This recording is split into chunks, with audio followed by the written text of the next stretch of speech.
Dismayado ang pamilya ng isang Filipino seafarer matapos itong mawala sa hindi malamang dahilan sa Gulf of Mexico. Sinuspinde naman ng Department of Migrant Workers ang lisensya ng Manning Agency na may hawak sa nawawalang Pinoy. Nasa frontline ng balitang yan, si Rainiel Pawid.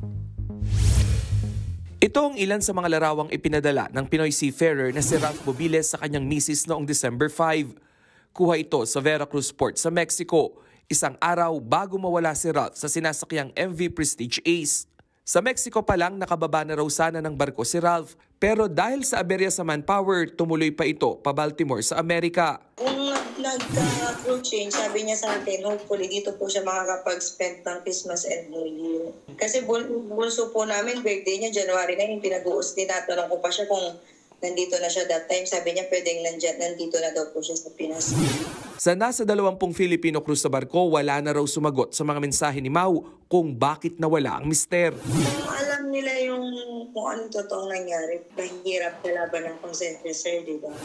Questionable naman sa Department of Migrant Workers na hindi nag-report sa US authorities ang kapitan ng barko pagdating sa Amerika. Never said anything about the disappearance of seafarer Bobiles. So these are all badges of negligence, of non-care, and therefore we are taking action against the licensed manning agency and the principal ship owner. Hindi rin umano inaalis ng DMW ang posibilidad na may foul play sa pagkawala ng seafarer. Dahil sa kakulangan sa tamang aksyon at investigasyon, kinansela na ng DMW ang lisensya ng manning firm na Parola. Nakikipagtulungan naman na ang DMW sa US authorities para sa investigasyon ng insidente. Nagbabalita mula sa frontline, Rainiel Pawid, News 5. Mga kapatid, Nikki de Guzman po, iba na ang may alam at may pakialam sa panahon ngayon. Para sa tuloy-tuloy na balitaan sa Frontline kahit weekend, mag-follow at mag-subscribe sa social media pages ng News 5.